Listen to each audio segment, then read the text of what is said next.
Elijah the prophet is running for his life. We don't hear about it in today's first reading, but in earlier chapters of the book of First Kings, there's a description of his conflict with King Ahab and Queen Jezebel, powerful, corrupt political leaders that threaten him with violence, so he runs into the desert. The journey from Jezreel to Beersheba would have been about 100 miles, a long journey on foot. And we can hear Elijah's exhaustion and desperation when he prays for God to just take his life.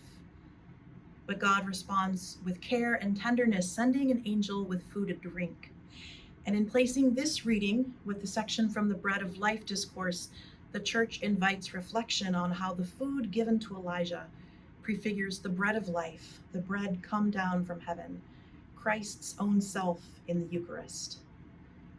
Last year, I shared a Eucharistic meal with people and circumstances a lot like Elijah's.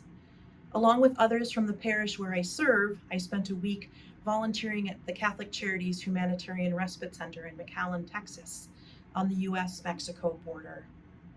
Hundreds of migrant men, women, and children stay at the center for a few days after they're admitted into the United States. It's a safe place to rest, to eat, to access needed things like toiletries or clothes.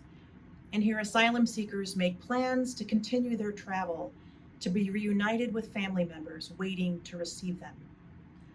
And the center is also a place where migrants are offered spiritual food for the journey in the Eucharist.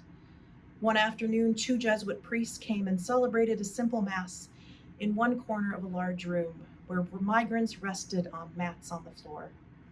There was no incense, no trained musicians, no stained glass windows, no fresh flowers surrounding the altar. There was no pomp and circumstance at all.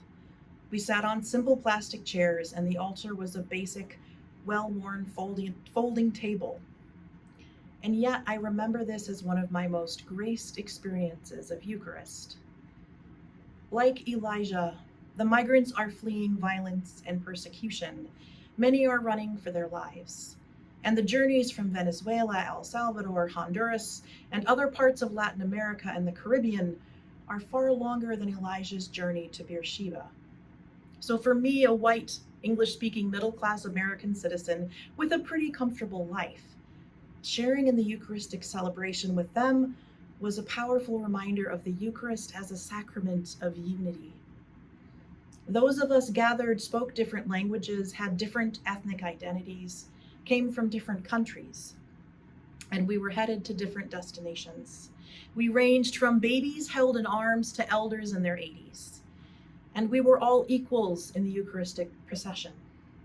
We all showed up hungry, needing living bread, needing hope, needing strength, needing the nourishment only God can give.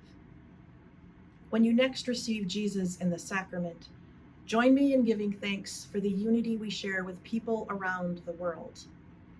And join me in praying our meal at the Lord's table will bridge all that divides us and bring us into greater unity.